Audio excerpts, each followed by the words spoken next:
찬송가 380장입니다.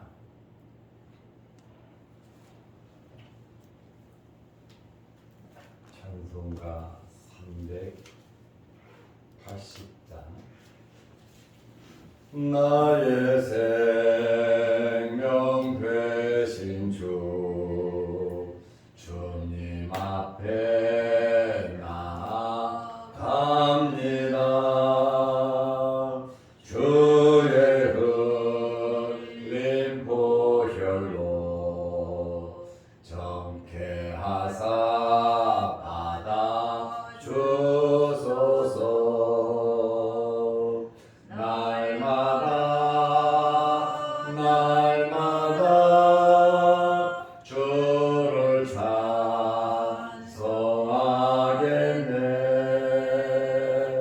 주의 사랑 줄로서 나를 굳게 잡아 내소서. 괴로운 세상 지낼 때 나를 인도하여 주소서. 주를 믿고 나가면 나의 길을 잃지 않겠네. 날마다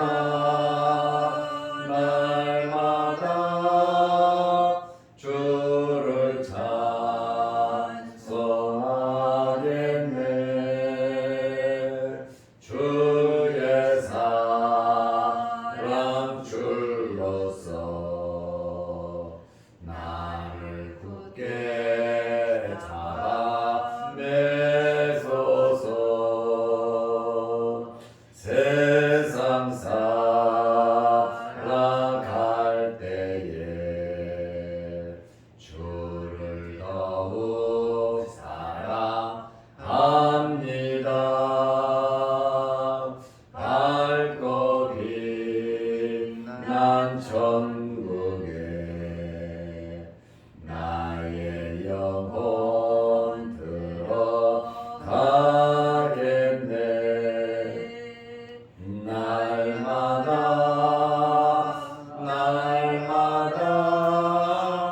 주를 찬송하겠네. 주의 사랑 줄로서 나를 굳게 잡아 내소서.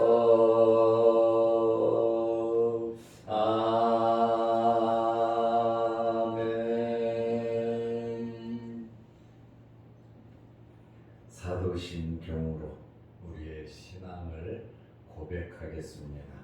은하사 천지를 만드신 하나님 아버지를 내가 믿사오며 그 외아들 우리 주 예수 그리스도를 믿사오니 이는 성령으로 잉태하사 동정녀 마리아에게 나시고 본디오 빌라도에게 고난을 받으사 십자가에 못 박혀 죽으시고 장사한 지 사흘 만에 죽은 자 가운데서 다시 살아나시며 하늘에 오르사 전능하신 하나님 우편에 앉아 계시다가 저리로서 산자와 죽은 자를 심판하러 오시리라.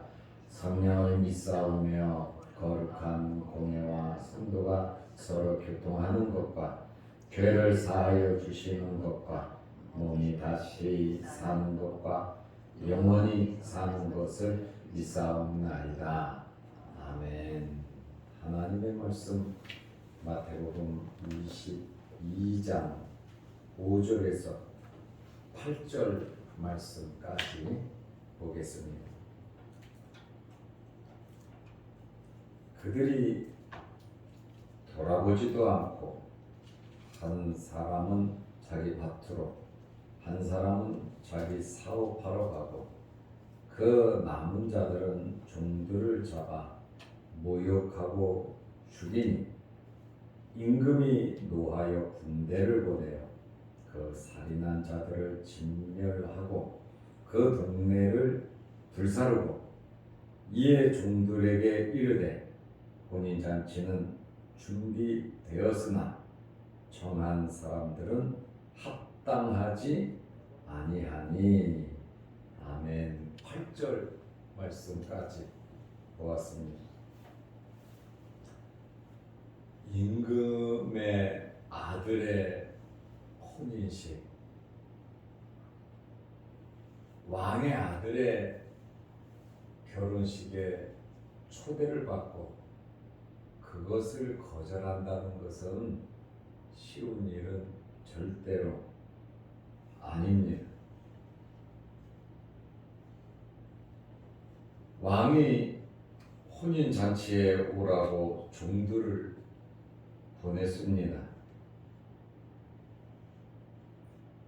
모든 것을 다 갖추었으니 혼인잔치에 오라고 종들을 보냈습니다.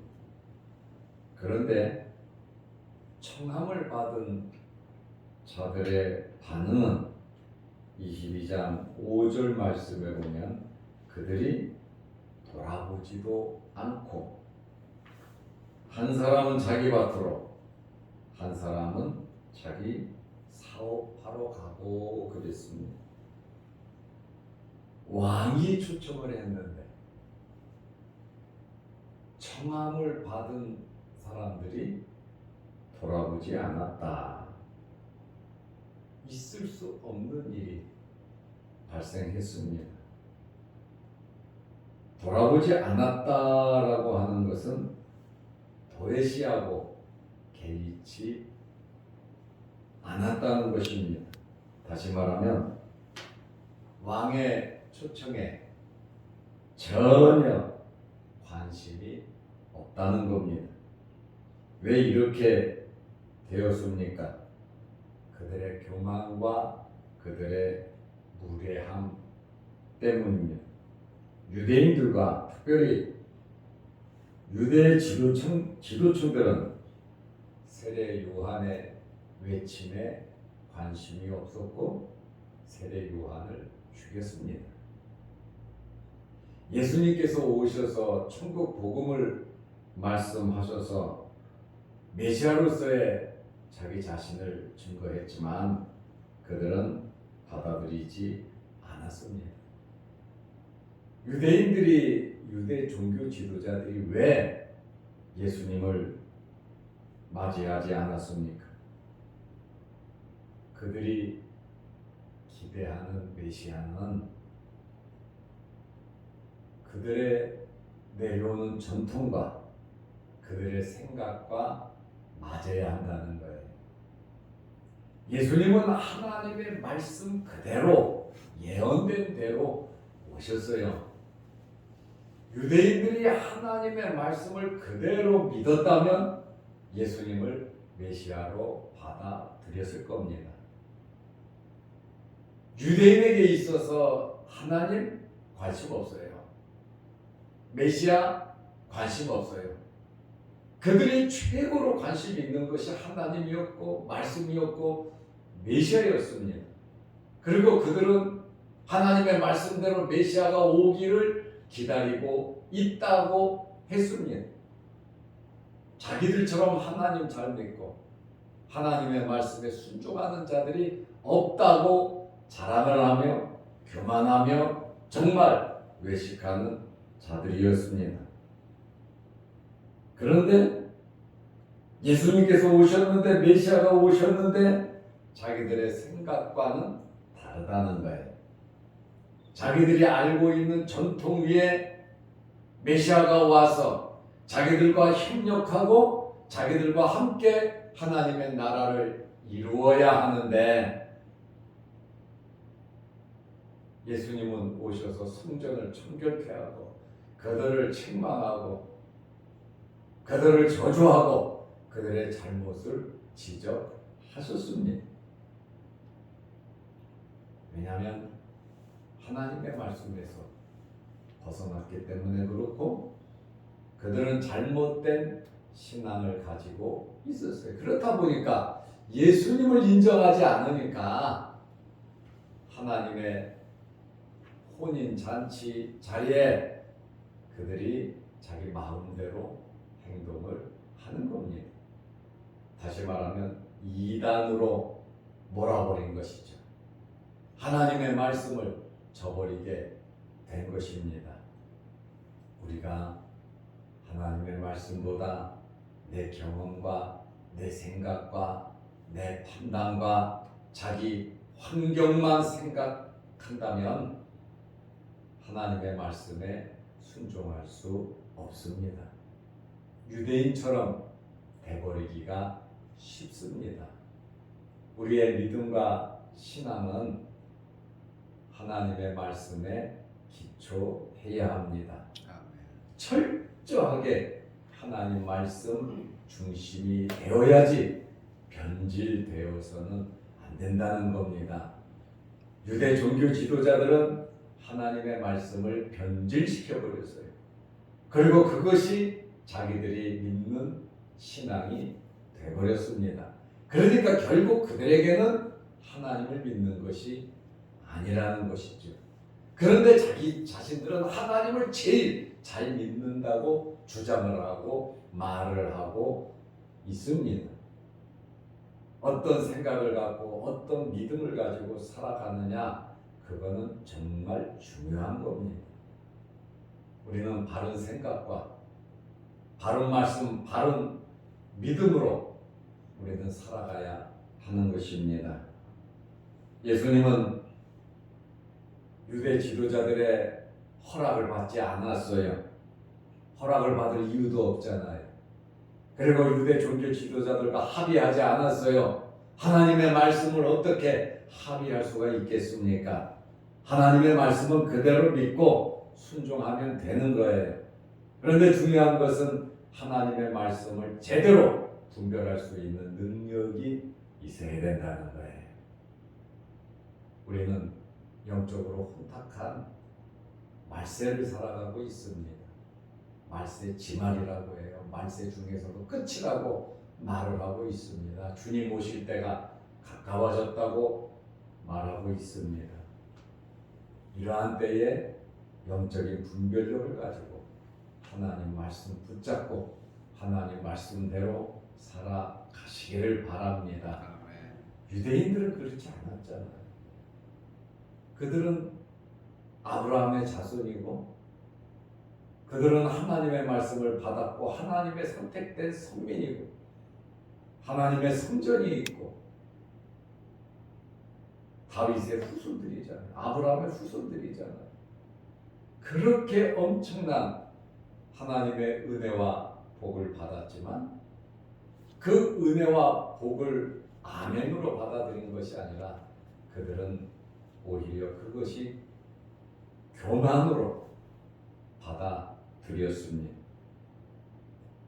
이 사람들이 생각하는 메시아는 정치적인 메시아입니다.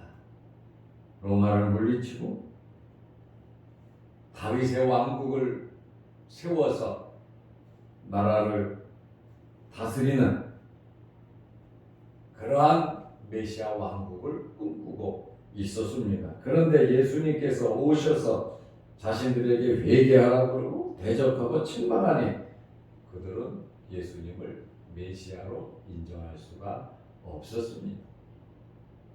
하나님의 말씀을 자기 마음에 맞추면 되겠습니까? 우리가 하나님의 말씀에 맞추어 가야 하는 것입니다.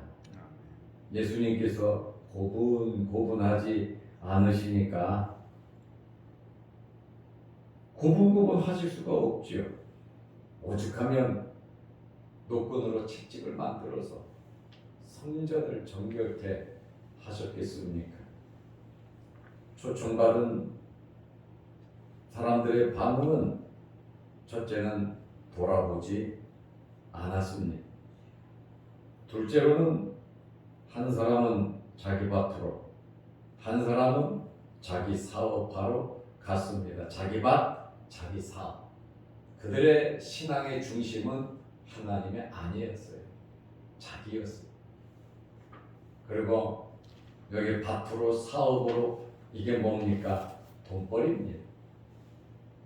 이들의 목적은 주인의 말, 임금의 말에 순종하고 복종하는 것이 아니라 그 말씀대로 살아가는 것이 아니라 임금의 백성으로서 살아가는 것이 아니라 자기 밭으로 자기 사업자, 자기 중심적으로 자기 돈벌이를 위해서 살았다. 자기의 이익을 위해서 살았다. 그 말입니다. 임금의 아들의 결혼식에 이렇게 할 수가 없습니다. 그러나 이들은 이렇게 했습니다. 무관심하고 냉담하고 자기들 마음대로 했습니다. 유대인들과 종교 지도자들에게는 하나님께서 예비하고 하나님께서 준비한 것보다 하나님의 말씀과 하나님의 예언, 그 선지자들의 말보다 자기들의 물질, 자기들의 명예가 더 가치가 있고 귀한 것으로 보았습니다. 율법 준수로 얻는 자신들의 의와 공로로 구원을 받는다고 생각을 하고 세상의 쾌락에 빠졌던 것입니다. 그래서 누가복음 16장 14절 말씀에 보면 바리새인들은 돈을 좋아하는 자들이라. 바리새인들은 돈을 좋아하는 자들이라.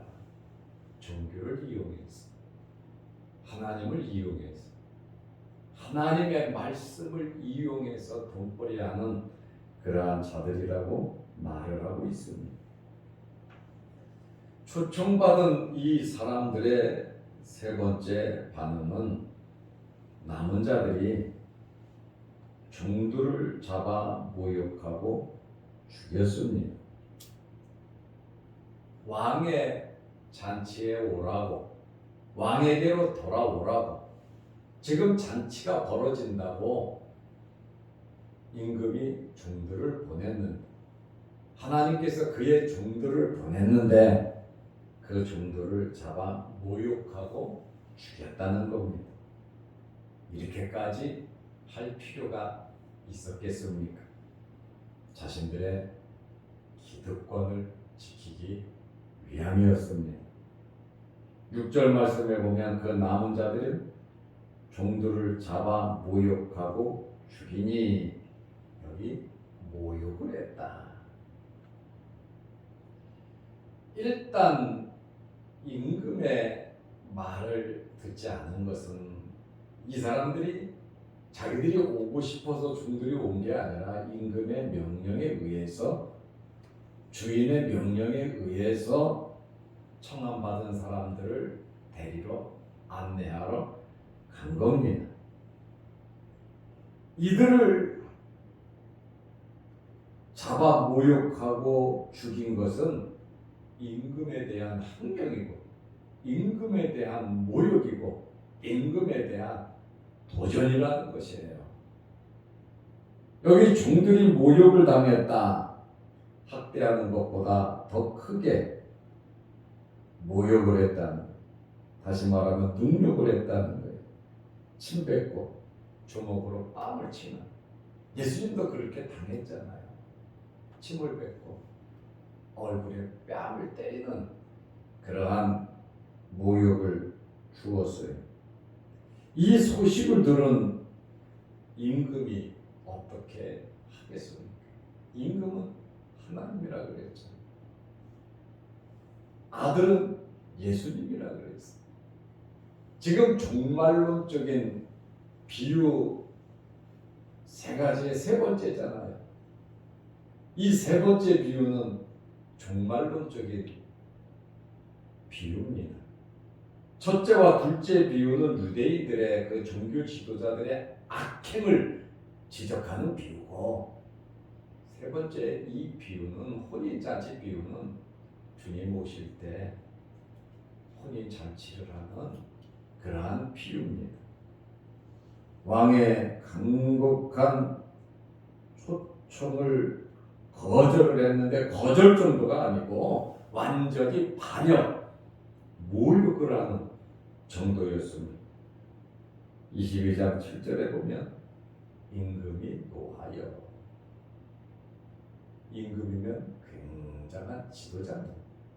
통이 큰 사람이에요. 이런 경험 저런 경험 다 알고 있는 그러한 사람이 임금이에요.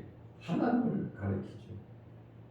임금이 노하여 군대를 보내어 그 살인한 자들을 진멸하고 그 동네를 불살고. 아주 예수님께서 의미 있는 비유로 말씀을 하셨어요. 임금이 노하여 군대를 보내어 그 살인한 자들을 진멸했다. 왕의 간곡한 초청을 거절한 자들에게 왕이 분노하는 것은 당연합니다. 초청만 거절해도 이것은 엄청난 죄악인데 보낸 종들까지 잡아주겠다? 모욕을 했다? 그것은 왕 자신에 대한 모욕이고 반역입니다. 이제는 왕이 종들을 보내지 않고 군대를 보냈습니다. 여기 군대라고 하는 것은 엄청난 대군이 아니에요. 한 무리의 군인들을 가리킵니다. 힘도 없는 저들 아무것도 아닌 것들이 하나님께서 지켜주고 임금이 보호해주지 않으면 살 수 없는 자들이 이렇게 경험했다는 거예요.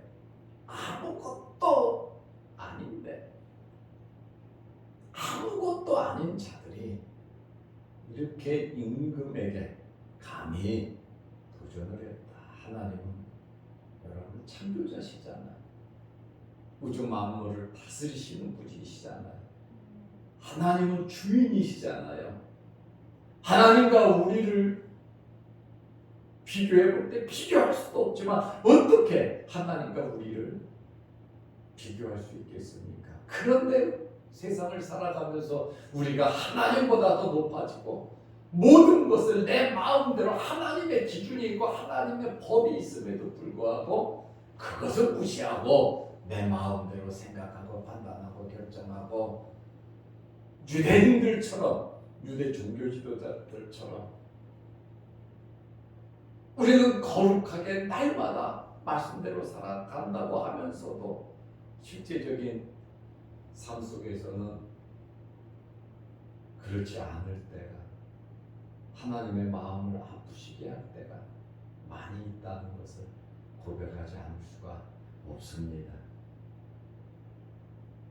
군인들이 왕을 모욕한 자들을 진멸한 것은 하나님의 사랑과 자비가 끝나는 시점에서 하나님의 공의로운 심판이 있다는 거예요. 우리는 이 세상 살아있는 동안 기회가 있습니다. 하나님의 나라의 상급을 쌓을 수 있고 하나님께 충성하고 하나님의 말씀에 순종할 수도 있습니다. 이 세상 떠나고 나면 이제는 기회가 없다는 거예요. 살아있다고 하는 것은 그래서 복을 받은 거예요. 기회라는 것이 하늘나라에 상급 쌓을 수 있고 우리가 이 땅에서 엄청난 복을 받을 수 있는 것은 우리가 살아있다라고 하는 사실입니다. 그러므로 살아있는 것은 우리에게 기회인데 기회가 여러분 복이 될 수도 있고 이러한 기회가 재앙이 될 수도 있습니다. 유대 종교 지도자들처럼 살아가면 그것은 삶의 존재 목적이 없는 거예요. 우리는 말씀에 순종하면서 살아야 하는데 하나님의 사랑과 자비가 끝나는 시점에는 하나님의 공의로운 심판이 있다는 것을 우리는 알아야 합니다. 아멘. 이제 그들은 더 이상 하나님의 백성들이 아니라 임금의 백성들이 아니라 살인자들이고 예루살렘 성도 이제는 더 이상 거룩한 성이 아니라 살인자의 동네가 되버리고 말았습니다. 그 동네를 불사르고 하나님의 종들을 수도 없이 죽인 예루살렘의 멸망을 예수님께서 말씀하신 것입니다. 예수님께서 예루살렘의 멸망을 바라보고 우셨다 그러잖아요. 예수님의 이 말씀처럼 AD 70년에 디도 장군에 의해서 예루살렘을 완전히 멸망되었습니다. 예수님 승천하시고 30여 년 만에 완전히 멸망했습니다. 예수님께서 이 비유를 통하여 이스라엘의 반역과 멸망을 말씀하시면서 경고를 하고 계십니다. 절대로 육체적인 유대인들의 자랑이 그것이 자랑이 아니라는 거예요. 아브라함의 자손이 뭐 그렇게 자랑할 것이 있고 다윗의 후손이 뭐 그렇게 자랑할 것이 있습니까? 자랑할 것은 하나님의 말씀을 믿고 하나님의 말씀에 순종하는 것이 하나님의 백성으로서 자랑할 것이고 살아가는 방법입니다. 하나님의 말씀에 불순종하는 이러한 유대 종교자들, 지도자들이 아브라함의 자손이에요. 다윗과 같은 메시아를 기다리는 사람들이에요. 그런데 하나님 말씀대로 메시아가 왔음에도 불구하고 그들은 메시아까지 잡아 죽이는 그러한 엄청난 죄를 저지르고 말았다고 말해요. 자칫 잘못하면 말씀과 역행하면서 그것이 하나님께 충성하는 것처럼 착각할 수가 있습니다. 그래서 우리는 정신을 바짝 차리고 하나님 말씀대로 믿고 살아가야 하는 것입니다. 임금이 청한 사람들을 합당하게 생각하지 않았습니다. 마태복음 22장 8절에 보면 이에 종들에게 이르되 군대를 보낸 그러한 임금이 이제는 종들에게 이르되 혼인잔치는 준비되었으나 청한 사람들은 합당하지 아니하니 청함받은 사람들은 유대인들이잖아요. 그리고 맨 앞자리에 서는 사람들이 유대 종교 지도자들이었잖아요. 그들은 자기들이 그렇게 결정을 내린 거예요. 처음 초청받은 하나님의 백성인 이스라엘과 종교 지도자들에게 그 초청은 이제 무효되었다라고 하는 것을 선언하고 있습니다.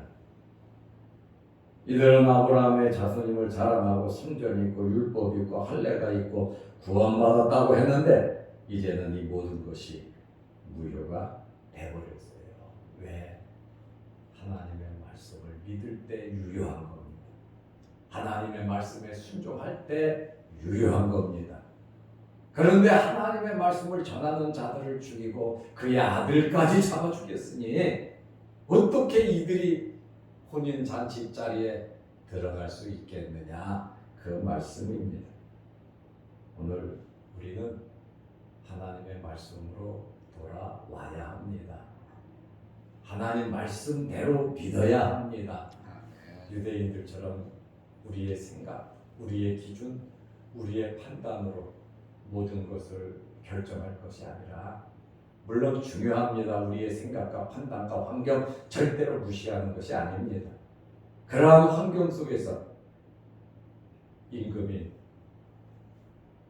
주인인 하나님의 생각과 하나님의 뜻을 한번 헤아려 볼 수 있는 저와 여러분들이 되시기를 바랍니다. 기도하겠습니다. 하나님 아버지, 어제는 거룩한 주일을 잘 지내게 하시고 오늘 걸어가고 복된 주일 후에 오늘 이 아침 이 새벽에 우리를 주의 전으로 부르시고 하나님께 예배 드리게 하심을 감사합니다. 많이 아는 것이 중요한 것이 아니라 믿는 것이 중요하고, 많이 아는 것이 중요한 것이 아니라 그대로 순종하는 것이 중요하다는 사실을 알게 하여 주셔서 우리 눈에 보이는 그대로 없다고 부정적인 불평과 원망을 할 것이 아니라 영적인 눈으로 바라보고 만나도 있고 하나님도 계시고 구름기둥 불기둥도 있고 그곳이 은혜의 우리가 살아가는 이곳이 은혜의 장소인 것을 발견하고 깨닫게 하여 주옵소서. 걸어가신 아버지 하나님, 오늘 이 새벽에 주의 전에 나와 머리 숙여 기도합니다. 우리의 기도를 들어 주옵소서. 크고 작은 기도 제목들이 있사오니 하나님께서 우리 마음의 소원을 이루어 주시며 또한 유튜브 영상을 보며 함께 기도하는 모든 성도들에게도 크신 은혜와 복을 내려 주옵소서. 이제 오늘부터 한 주간 동안 세상에 나가서 살 텐데 하나님 말씀 굳건히 붙잡고 하나님의 말씀에서 벗어나지 않고 하나님의 말씀대로 순종하며 하나님의 자녀로서의 권세를 가지고 빛과 소금의 역할 잘 감당케 하시고 하나님께 인정받는 저희들이 되게 하옵소서.